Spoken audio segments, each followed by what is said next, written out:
Hello and welcome to Feast One's Eyes on Watches.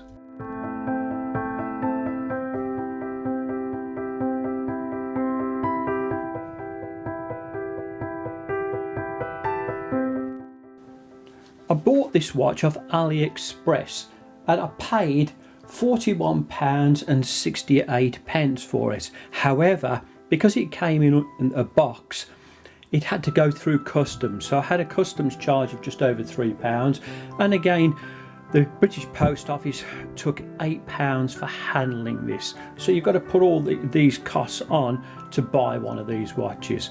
Saying that, it does look a very interesting watch. The face on this watch is extremely unusual, and obviously we've got the shape of the yin and the yang around.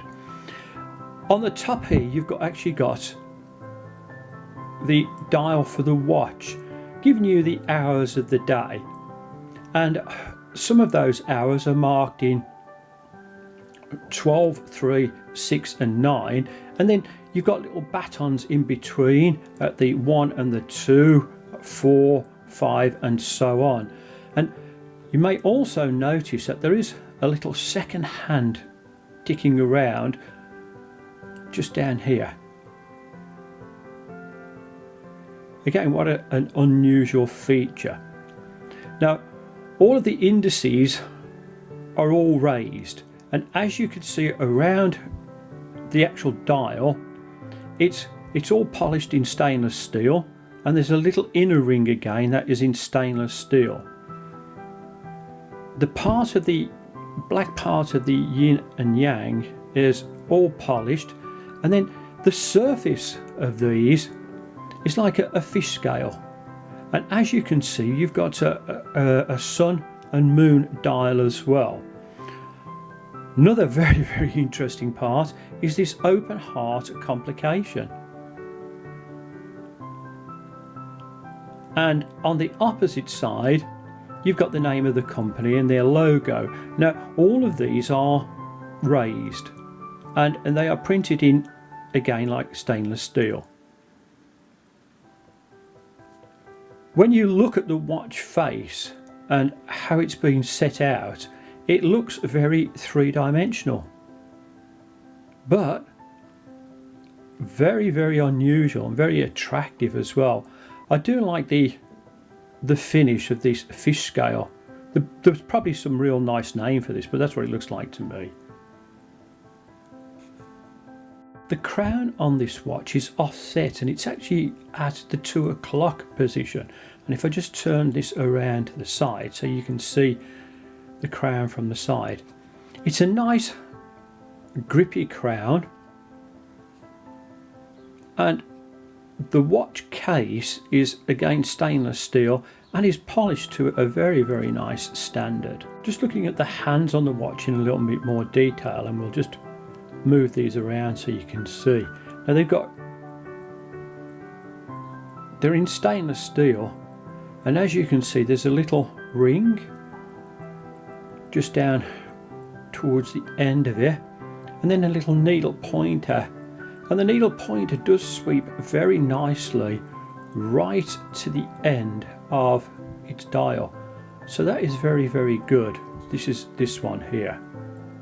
And again, if you have a look at the smaller one as it moves now around, again it's spot on this second little ring, so I do like those as a feature.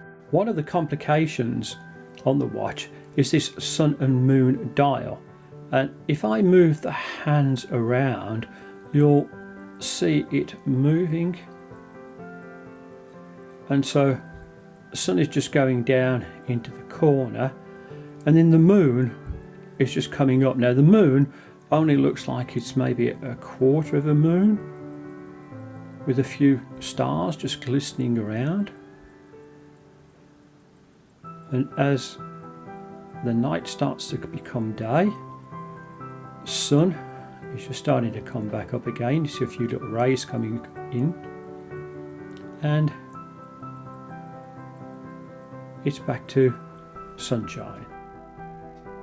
I've just turned the watch around to the back, and as you can see there's a display window and a screw down casement on the back, and it's got various bits of information on there. You'll also see the balance wheel in the inside, and it's got the Time 100 on there as well.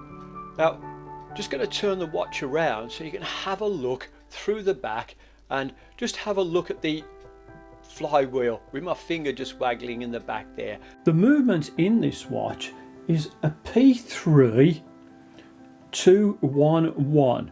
Now I haven't really got too much information on this other than it's an automatic.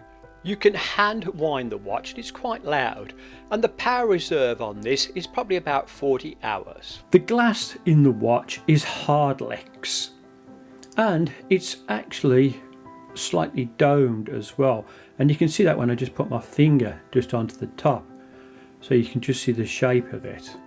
The dimensions of this watch are, the case is 38mm, so that's quite small really. The thickness of the watch is 15.2, but you have to take into account as well that you've got a slight dome on the glass on here, and how it's all been set out inside for its works.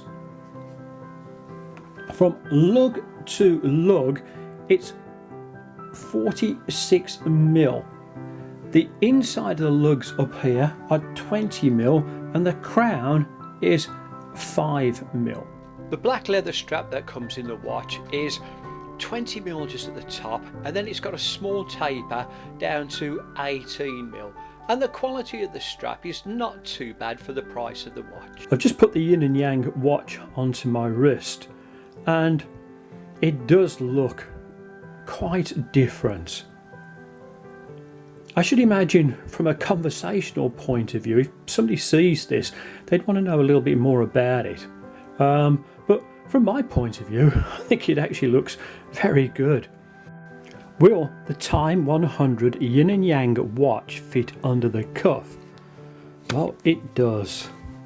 And although it's got 15mm of thickness in the case, it does fit quite well.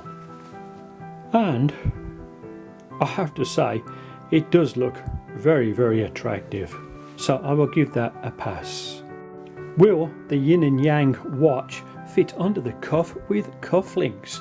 Well, I've chosen some yin and yang cufflinks to go with this, and how does that look?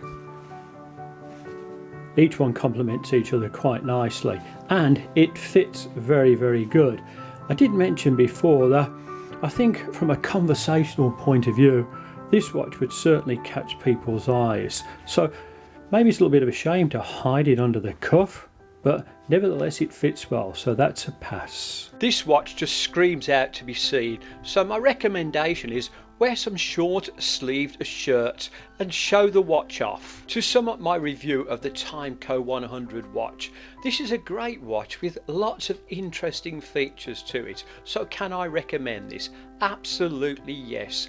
Now, thank you so much for watching this review. Please remember I'll be doing lots of other reviews on lots of other interesting watches in the near future. It would also help this channel immensely if you liked and subscribed. Thank you and goodbye.